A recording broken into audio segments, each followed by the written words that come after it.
Hello, everybody, and welcome to This Week in Astrology with your friend Gretchen Heidel, full-time astrologer, life coach, Reiki master, and so much more. And I'm here tonight live on Monday. It's our Monday night date, going over some astrology stuff that's going to be happening. It is January 30th, 2023. So welcome. If you are just joining me, go ahead and like my post and post below your astrological sign. I'd love to hear where you're tuning in from. And if you see me looking up and down in the broadcast, that's because I am co-recording for both YouTube and also Facebook. And I am here doing my weekly video. We have a lot of different planetary things, not quite as busy, but definitely still impactful. And a lot of it starts over the weekend, actually, of next week. So it looks like I have a viewer, maybe one or two viewers here. People are just joining on, and so go ahead and like and share if you are just joining, and post your astrological sign, because I love to hear what sign you are, and if you know your sun, moon, and rising, I love to hear that as well. So welcome. I am going to be going over This Week in Astrology, and this week we have several things happening, and a lot of it is towards the latter part of the week, the later part, really kicking in around February 3rd, 4th, 5th, okay? And we have like a bunch of planetary things going to be happening. We have Ceres, which is the asteroid or the dwarf planet Ceres. That is the Great Mother Ceres.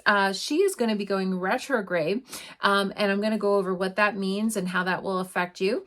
Also, there is some planetary energy as well going on, and I'm going to go over a couple of those transits for next weekend, as well as the full moon. And that full moon is going to be taking place in the astrological sign of Leo. So we have a lot of planetary energy going on.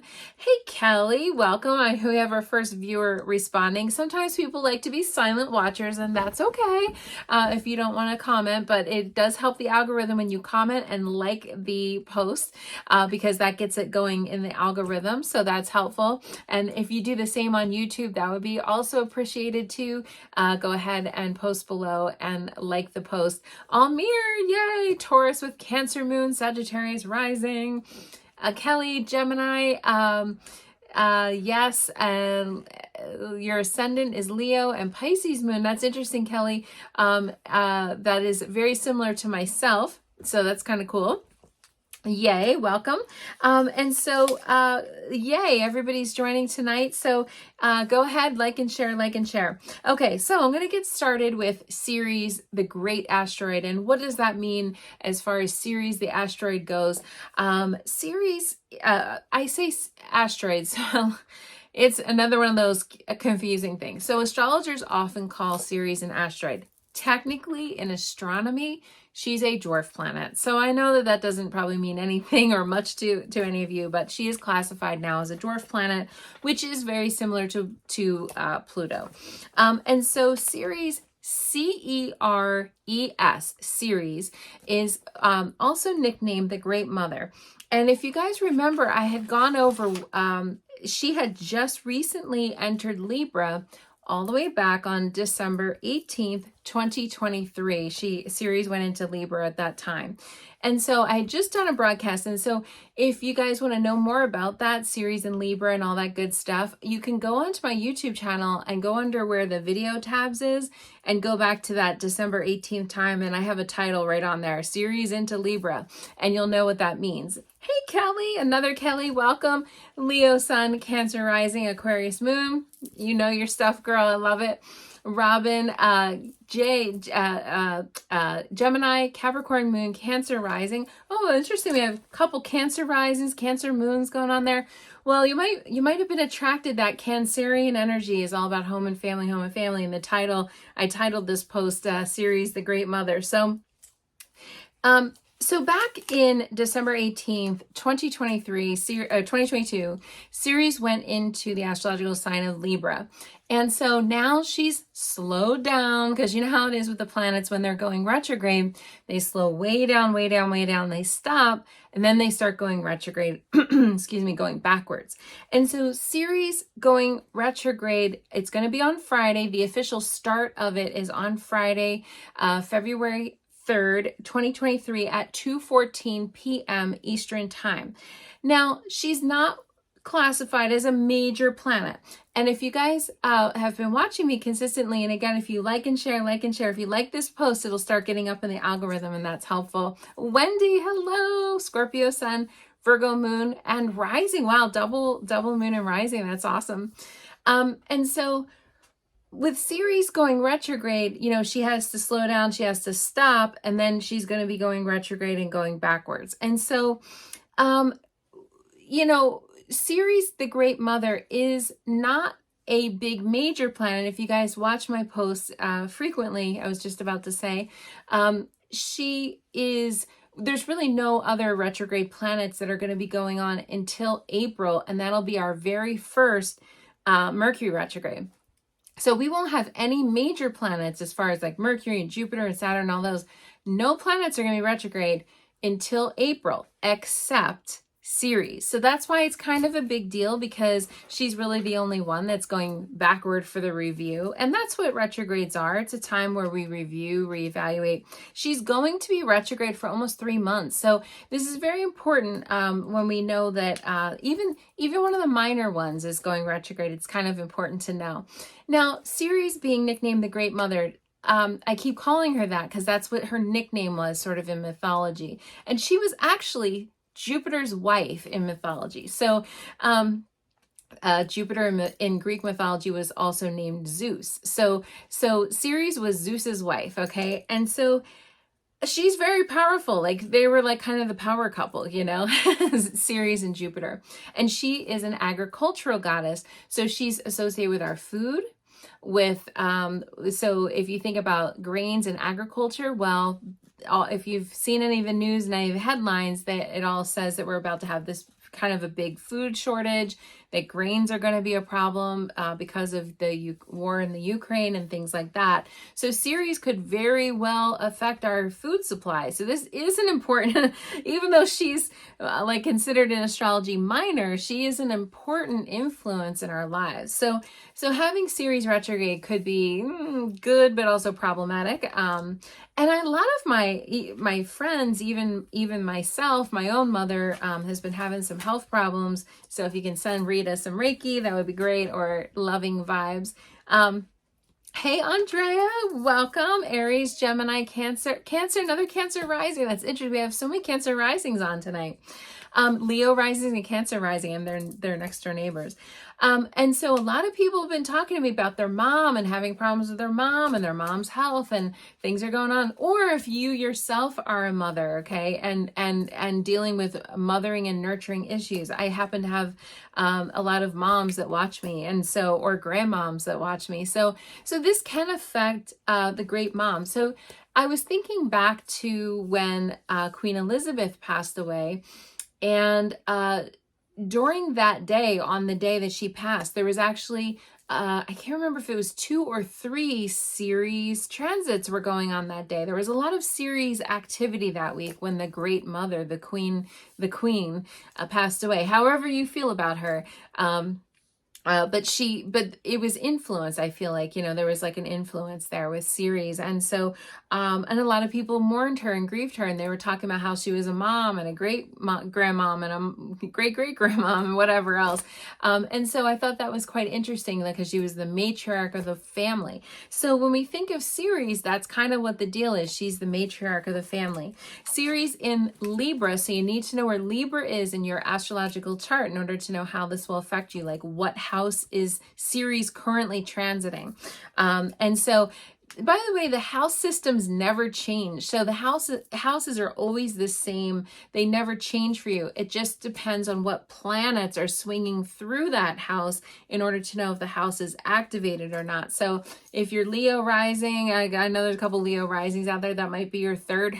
Libra might be on your third house, or Cancer rising. That might be your second house. So whatever it is. So you need to know where in astrology, but how does Libra affect you? Libra is all about beauty, balance, fairness, and relationships. So getting back to the archetype of Ceres being the great mother, but also the wife, okay, of Jupiter, which is a big, huge deal. On the day that Ceres entered Libra, okay, on December 18th, Ceres and Jupiter actually opposed each other. Uh-oh, mom and dad are fighting. Okay. Ceres and Jupiter. Now, we don't call Jupiter dad. That's kind of Saturn's nickname. But they were a married couple, and they are opposing each other because Jupiter is currently in Aries. So if you are a Libra or an Aries, you could be affected by this. Now, what's interesting is the same thing is happening now. So December 18th, Ceres and Jupiter opposed each other, and also this week, Ceres and Jupiter are opposing each other. And again, on the beginning of February 3rd, at the time that Ceres is going retrograde. That is interesting because, again, Ceres was Jupiter's wife. So if they're on opposite ends of the spectrum, there's trouble. There's a domestic problem here. So think back, what was happening in your life on December 18th and around that time as we were sliding into, the holiday season, Christmas time, and things like that, if you celebrate. Kelly said Libra is house 3rd and 4th in her chart. Right. So you need to know kind of where that would be. But I will tell you this, Ceres, again, is about fashion, beauty, okay, how we look, how we operate, as far as like our fashion sense. Think Gwyneth Paltrow is very Libra. And so also, and how we function in relationships as well. And it's affecting mothering and nurturing and caretaking stuff, and it's affecting our food system. So this is kind of a lot for Ceres to go retrograde. So anybody that's out there that's going through something with their mom or going through parenting issues yourself, this could be the why, or the sort of problem that you're kind of experiencing or feeling, is that the Ceres retrograde is happening. Now, she's going to be retrograde, like I said, for a long time. So from February 3rd, 2023, all the way until May 6th of 2023, she's going to be retrograde. And she's going to be retrograde in Libra in the first half, and then she goes all the way backwards into Virgo in the second half of the retrograde. So she's going to be in Libra, starting December 18th, all the way up until June 21st. And then June 21st, all the way until, March 22nd, she's going to be in Libra. And then starting March 22nd, she's going to be in Virgo all the way until June 21st. I'm sorry, I messed that up there. But so that's basically how long she's going to be in each thing. And then she's going to return to Libra again on June 21st, all the way until September. So she's going to be very sort of pivotal and active this year. And she's going to be highlighting this Virgo, Libra, and then in September, she'll actually switch into Scorpio. So any of you experiencing Virgo, Libra, Scorpio are going to be feeling Ceres this year in your astrological chart. And so think back to what was going on. She was in Virgo. So when we describe Ceres, the great mom, what's a Libra mom like? What is a Virgo mom like? What's a Scorpio mom like? Okay. I always think of Libra moms as being very social, very chatty, kind of wanting to do a million things at a time because it is an air sign. And also being very focused on her marriage or her relationship. And again, Ceres and Jupiter are kind of fighting right now. So it's kind of interesting. So these mom issues around these times, both the December and the beginning of February, are kind of coming up right now and feeling big because Jupiter is associated. Anytime we get Jupiter involved, it starts to feel big. So Hopefully we won't have any disturbances in our food system and food supply and food chain, but this is actually on the table as part of Ceres retrograde, and it could get a little hinky. So just, you're hearing the 411 from me right now. And just so you know, guys know, I don't actually like watch the news a ton. I just like kind of sort of get in and get out. I don't like to sort of be influenced by that. I like to talk about these big things because we're all going through them, right? We're all experiencing these things on the news and things that we can relate to with each other. But I don't personally live on the news because I can't deal with the negative energy. It's too much. So anyway, that's kind of what is being said and foretold. And I would actually kind of agree with that with Ceres retrograde. There could be supplies. In fact, when you look at Ceres in your own chart, Ceres is where we nurture ourselves. Think a mom, right? Like a nurturing, caring, caretaking kind of person can be that. But Ceres being in this retrograde and all that could be like we need to kind of get more balance in our relationships and more balance in our life. Ceres in our chart can actually even denote, because we all have a natal Ceres, like Ceres where it was when we were born, and then we have a transiting Ceres, which is going on right now, which we are all experiencing. So if your Ceres when you were born, like in your chart, if you've ever had problems with food disorders, bulimia, anorexia, even overeating, emotional eating, you can kind of look to your Ceres and see what the deal is, because sometimes she can, when she's sort of not functioning well in a chart, she can kind of produce problems, or even like inspire a career in food. I mean, Ceres is quite interesting in that way. So yes, food is important. It's something we all need. We all need to eat. So anyway, Ceres being in Libra could be messing with us a little bit here. And this is the only retrograde that we have all the way until April. So, it's kind of the big news, I guess, right now. I will keep you updated as we get closer to March 22nd, when Libra will be going backward into Virgo again. We've already experienced that last year in 2022, and we're going to have a revisiting of that time. So it's going to be important to know how Ceres, like what Ceres is kind of up to. The other thing that is going on this week, this Friday, is going to be the Sun is going to form a square with Uranus. Now, that one is a twice yearly event, typically. It will be happening again. So this year it's going to happen on February 3rd and also August 15th. And that's going to be, at that time, it'll be Sun will be in Leo squaring the Taurus Uranus. And then this time on February 3rd, it'll be the Sun in Aquarius squaring Uranus again is in Taurus. So we have 2 times this year that one's going to rear its head. And so whenever the Sun does anything with Uranus, this can be very stressful, anxiety producing. It can mess with our electricity of, like in our house or technology, but also electrical stuff in our body, like seizures, like migraine headaches, like palpitations, any kind of thing like that, where it's affecting the electricity of the body.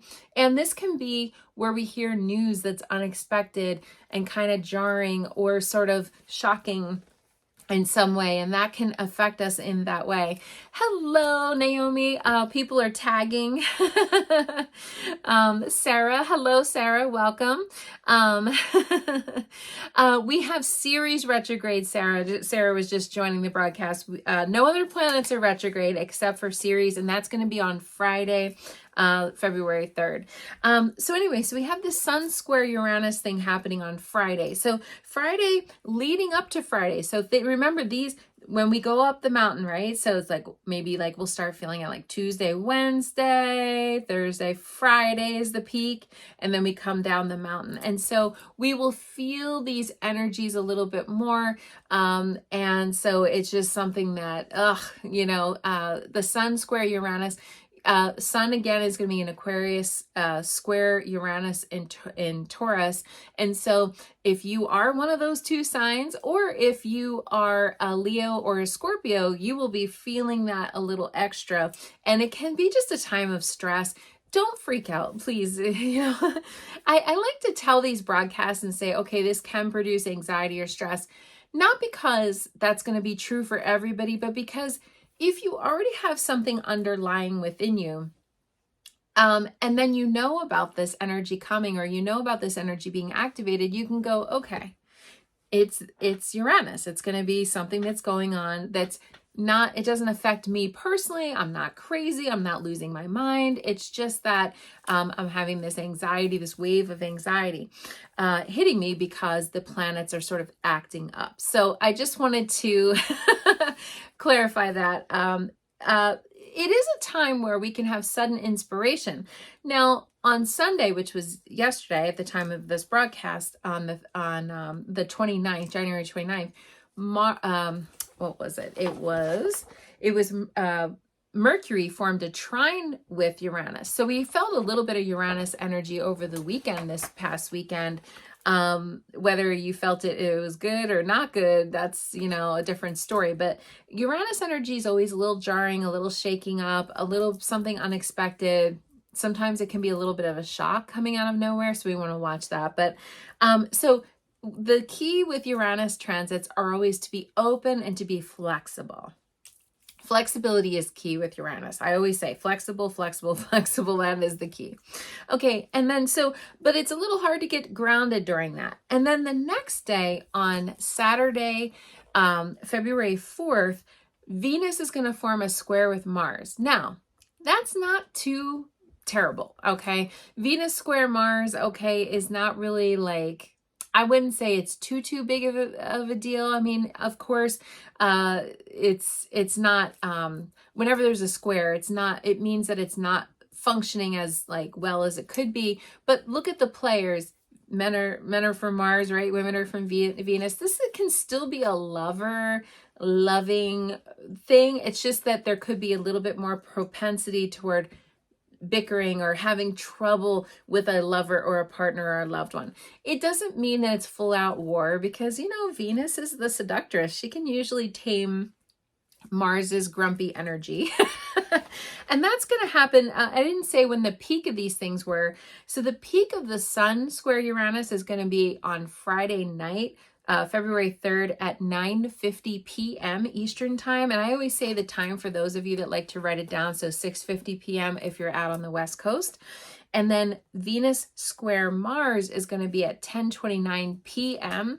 And that's going to be, of course, 7:29 on the West Coast p.m. And so these two are going to kind of mess with our Friday and our Saturday night. Yikes. Okay. So there's a little bit of that energy that's going to be contentious. But what could make it more contentious, I'm sorry to say, is that on Sunday, we have a full moon. So if you think about it, Friday, we have the Sun square Uranus, and that's going to be sort of some tension and maybe some anxiety and maybe some stuff and something unexpected and stuff like that. And then we have Saturday with our love and our relationships kind of getting a little bit messed up. And that's on Saturday night. And then on Sunday afternoon, we have the full moon. So there is a little bit of a lineup there that's kind of not quite easy energy. But again, Venus square Mars is not as bad, if you will, as the Sun square Uranus. The Sun square Uranus is a little bit more contentious. Venus square Mars can be usually smoothed over, and sort of, you just want to make sure that if your lover, your partner, is there, you might want to give them a little bit more patience, a little bit more breathing room and space, because Uranus is notorious for wanting freedom, wanting independence, wanting to be left alone. So we might have to give our lover or partner some space. And if we're single, we might have a little bit of frustration with being single, right? Like nobody loves me, that kind of feeling, okay, that nobody's around or nobody's supporting me. But again, this is temporary stuff. It's just temporary. So and if you're single and loving it and you're embraced your singleness, that's good too. It's not that it has to be necessarily a bad thing, but it will kind of be getting irritated, especially on Saturday the 4th, because in the early morning hours at 3:48 a.m., the moon goes into Leo, and that's preparing us for the full moon in Leo. Okay, so I'm going to transition into the full moon because that's the big news that's coming over the weekend. And these other sort of planets, if you think about the analogy of going up the mountain, sort of, these other transits are sort of stepping stones that we're experiencing as we go up to the peak of the mountain. And the peak of the mountain is going to be the full moon in Leo. That's coming on February 5th, 2023 at 1:29 p.m. Eastern time. So earlier than that if you're on the West Coast. And we have some people joining, so I'm going to say hi to them in a second. And I'm going to talk about this full moon coming in Leo. So it is the Leo's turn, okay? This is what we get. All right, Melinda. Hello, Melinda. Capricorn from Vermont. Lori, hi, and love to you as well. Oh, you're a Libra, see? Oh, okay, and California, I love that. And Kristen, hey, Sagittarius, thank you, Kristen, for your Reiki as well. For my mom, you guys have been very sweet, sending her Reiki and lots of love and blessings, Andrea as well. Okay, so we have a full moon coming. And if you guys can like and share, and make sure that you subscribe to my YouTube if you haven't already. I am co-recording for my YouTube, but my goal is this year is I'm going to do YouTube specific content, which I think you guys might enjoy. Okay, full moon. Now I want to say big full moon, but it's not a big full moon technically because it's another micro moon. Okay, so we had 2 micro moons in a row. We had another micro moon, and that actually happened on Friday, January 6th, okay? And that was a micro moon. Now, if you think about it, again, I'm citing the news as an example because it's something that we all kind of relate to or hear about or whatever. But the next day, on the 7th, was the beating of Tyree Nichols. And so, and then ultimately he passed away on the 10th. So if you think about new full moons producing a lot of angst and a lot of energy, even micro full moons, I mean, that happened the last full moon. And we're still talking about that case now. I mean, it's been on the news and been around. So it's something that if you think about, because I always say like, that's when there's more crimes and babies are born and just different things happen on full moons. And so the next full moon that we have coming up is coming on this Sunday on the 5th. And so we have a couple of new people. Welcome, Monette. And so with a micro full moon, you still know that it's a full moon. I mean, even though it's termed micro just means it's a little further away in the sky. So when we're taking our pictures of, oh, look at this, a full moon, it's going to look far away versus very close. The gravitational pull is still there. It's just not quite microscopic. It's microscopically, okay, not as strong.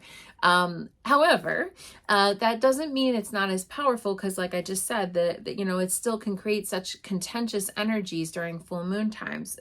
So much so that there was another beating on the news and shootings and different things that happen during full moon. So we want to make sure that we are careful during that time. And so this full moon, the micro full moon, is, like I said, happening 1:29 p.m. at 16 degrees Leo. So you have to know what your astrological chart is in order to know where 16 degrees Leo is in your chart, or what house it's on. Or there's been a lot of people saying, hi, I'm a Leo, or a Leo moon, or a Leo sun. Now, if you are a Leo or an Aquarius, because remember, full moons during the full moon, the sun and the moon oppose each other. So the moon is going to be 16 degrees Leo and the sun is going to be 16 degrees Aquarius. So if you are an Aquarius or are a Leo, you are ground zero of this energy. You're at the very heart of the energy. However, if you are another fixed sign like Taurus or Scorpio, this will also be, this will be a lot. You'll be feeling this one a lot. If you are a fire sign like an Aries or a Sagittarius, you could be feeling this a lot because this is a fire full moon. And full moons in Leos are sort of interesting because technically Leo, the sign Leo, is ruled by the sun. So if you think about it, this is a sunny moon, and that's kind of a little bit sort of interesting dynamic there.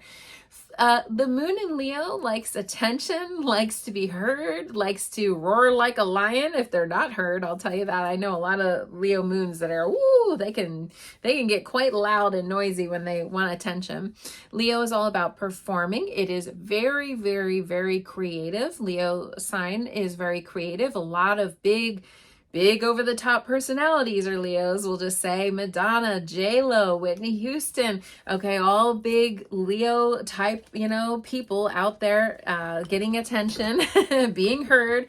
Okay, and so when we think about Leo, even we've had a lot of past presidents that were Leos, So when we think about Leo, we really want to think about our inner child. And so Leo definitely, because ruled by the sun, don't we all kind of revolve around the sun?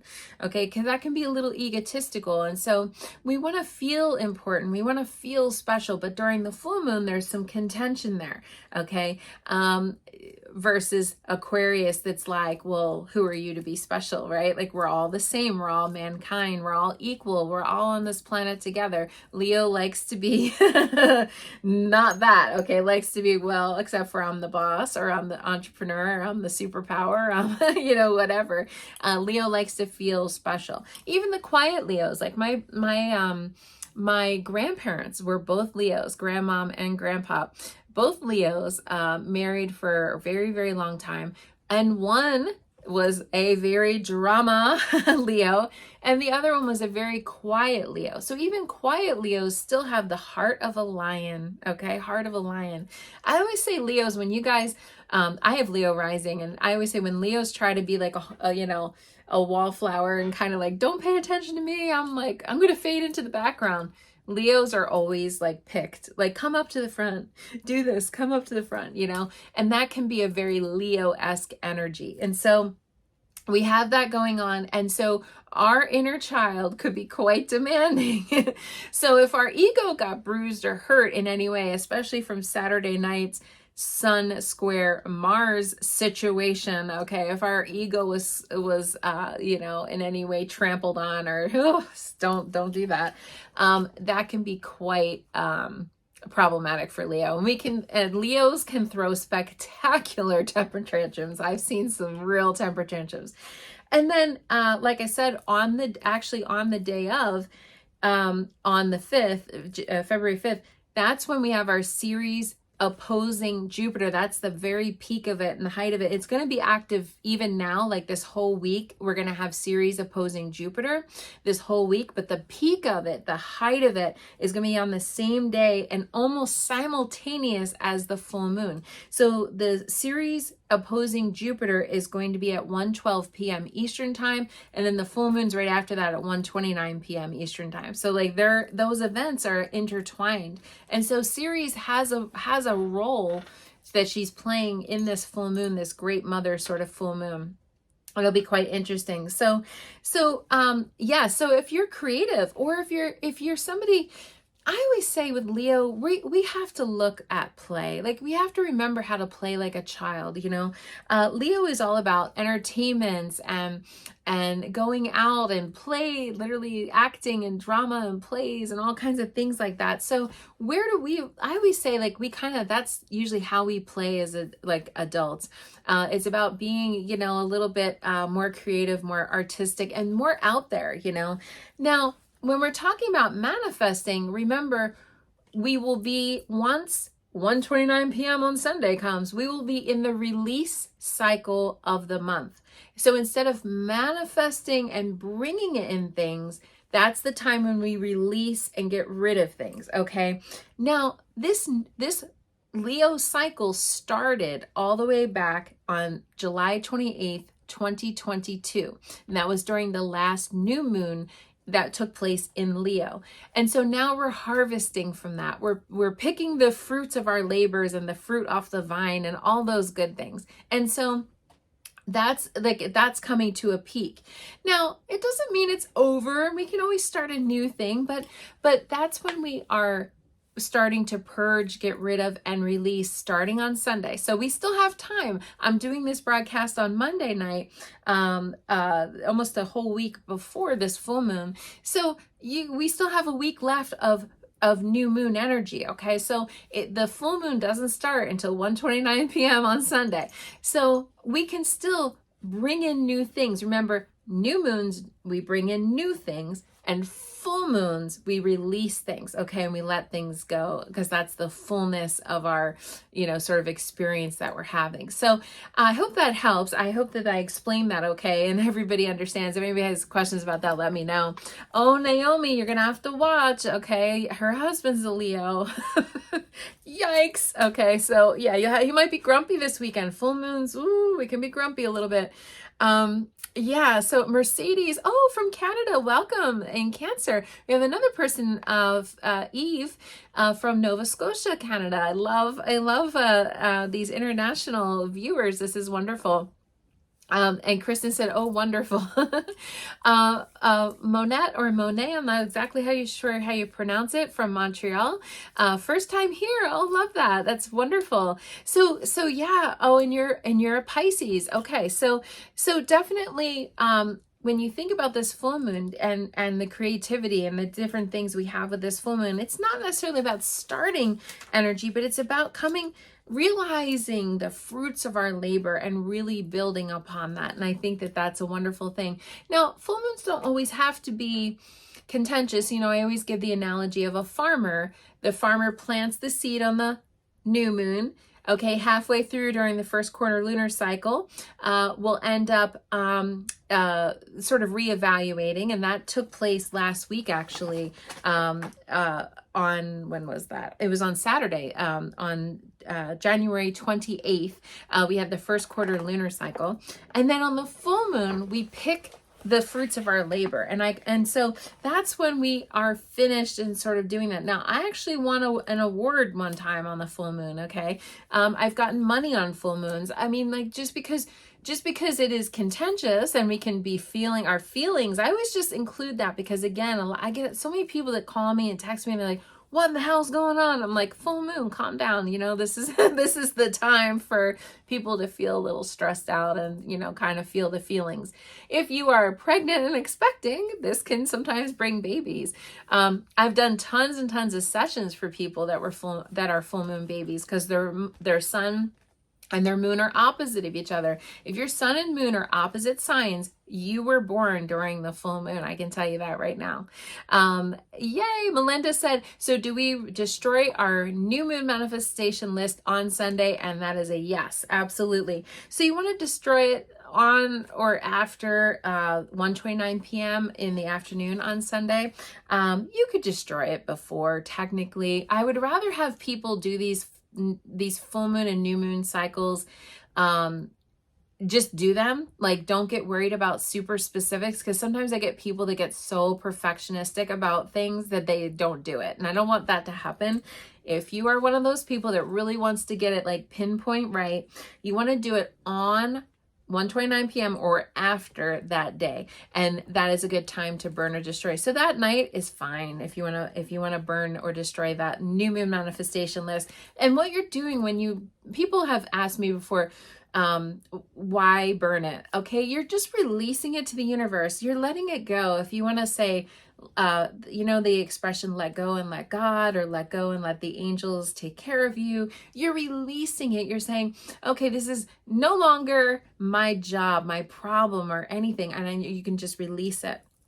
And speaking of releasing, again, you want to release things that no longer serve you during a full moon. So between the full moon and the next new moon, and I will tell you the next new moon is going to be on February 20th, and that's going to be a super new moon. So typically when we have a micro full moon, that means we will have a super new moon after that. So the new moon will be close to the earth. So that's going to be another super new moon. That's going to be a wonderful time for manifesting. So we start manifesting on February 20th, 2023, but we are going to release and let go and whatever. And again, if you cut your hair according to the moon cycles, if you cut your hair between the full moon and the new moon, because again, we're sort of releasing things, that is said that it won't grow back as quickly. So if you have a short hairstyle and you want to keep your hair short and not, you want to do it between the full moon and the new moon, that's a good time. Now, if you want to grow your hair long and that's your goal,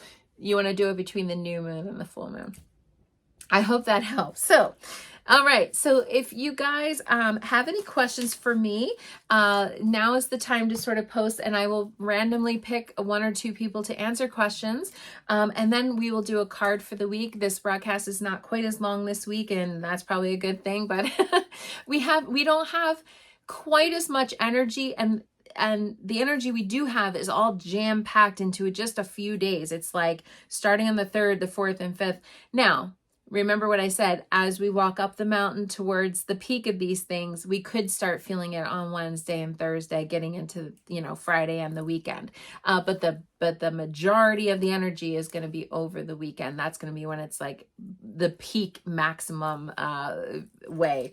So I am going to pull some cards. I have my cards here, and I'm going to pull some cards. So if anybody has any questions, Melinda said, thank you. You are very, very welcome.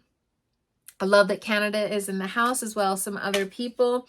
If nobody asks a question tonight, I will go ahead and just pull one card for us collectively so that we know what to expect this week. Oh, Andrea, yeah. So she said inflamed. She feels inflamed. Will it peak by the full moon and get better? Yes, that's typically how it goes. We had that Mars transit that happened yesterday, like I said, on Sunday, and on the 29th of January. And Mars transits are for sure inflammation.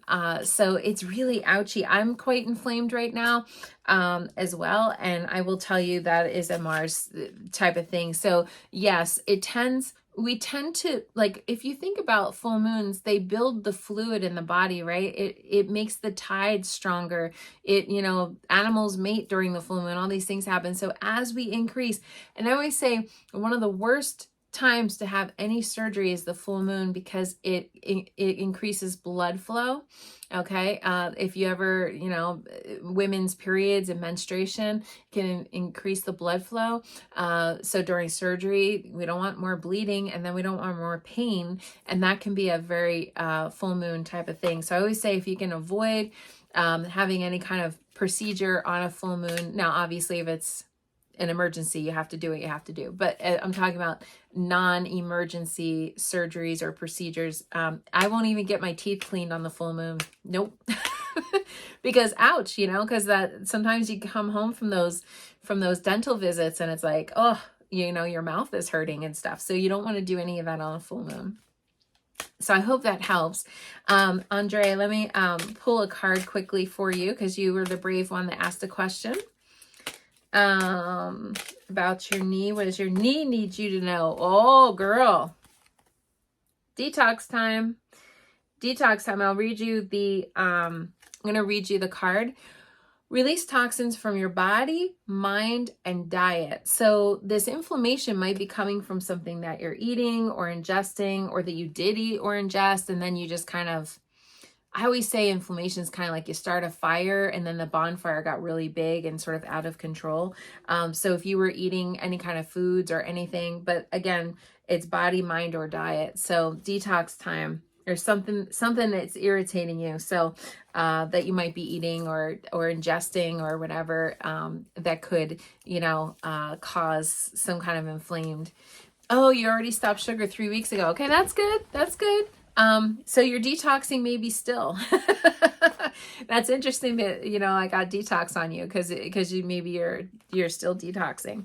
Okay. So see how sometimes when people ask questions, you might have always wondered, like, when is a good time to do procedures or not, or, full moons can cause inflammation. In other words, sometimes asking questions can help. All right. So I'm going to do one card that I'm going to pull for the collective energy. What do we need to know? And just to recap, what do we need to know about Ceres retrograde? Okay, we have the great Ceres in Libra going retrograde. And I'm going to cross post this on my YouTube video as well. So if you are watching it, the recorded version, you can watch it on YouTube, because sometimes the one on Facebook skips. I don't know. It's weird. We have the sun forming a square with Uranus, and that is going to also not only happen this Friday, but it's going to happen again in August 15th. So it's good to be like kind of alert and aware, like what's going on now, because we could get another version of that on August 15th coming on in 2023. Venus square Mars. Okay, little glitch, little problem in our love life. Okay. And then we have the micro full moon in Leo coming. What do we need to know about all that? As well as Ceres, the great mother, opposing Jupiter, which was her husband. Those two are having some marital difficulties right now, and they could affect us on our planet as well. What do we need to know about all this? What is the universe need us to know so that we can positively navigate our way through these things? So remember when I said Ceres is the mom, the great mom, nurturing. Remember I said nurturing is associated with Ceres. How does Ceres... I always think of Ceres in Libra as like retail therapy. I'll just say that. So it's saying it's important to nurture ourselves, okay? Investing time in self-care now will yield more energy for you later. Leo, especially this Leo moon, likes to feel important, likes to feel wanted, likes to feel admired, but yet it's a fire sign. All fire signs have to regulate their energy. I do feel the Aries, the Leos, the Sagittariuses, we all have to manage our energy. Yes, all signs do, but the element of fire is not autopilot. Like if you think of a bonfire, you either have to put logs on the fire or take logs off of the fire. Like it's kind of doesn't, if you just let it go, it's just going to burn itself out. So us fire signs have to really watch that. And, one of our viewers was talking about inflammation. That is definitely a fire sign thing. So we want to nurture ourselves. And where do we not feel special and important and loved and, oh my goodness, all this stuff? That means we have to nurture ourselves and give ourselves the love. How can we expect others to love and give the love freely if we're not loving ourselves and nurturing ourselves? So I feel like that's such a wonderful full moon card. Okay, what we need to know about all these big planetary energies. It's all about love, self-love, nurturing ourselves. The great mother is being sort of affected as well as this full moon in Leo.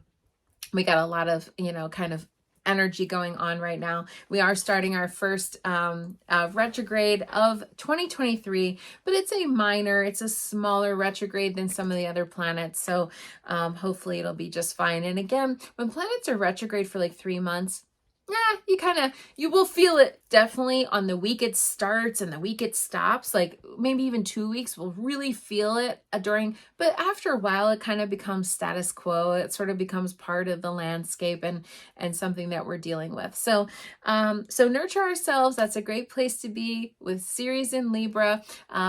and with this full moon. So remember, everybody, if you would like to have a personalized astrological session, feel free to give me a call, or text message is even better. And I am doing private sessions, and also I am stepping up my online presence with videos and doing different things. I'm on TikTok now and Instagram and all the different things. So go ahead and like and share, and subscribe. All right, love to all of you. Namaste. The light in me sees and honors the light in you, and I will see you guys next week.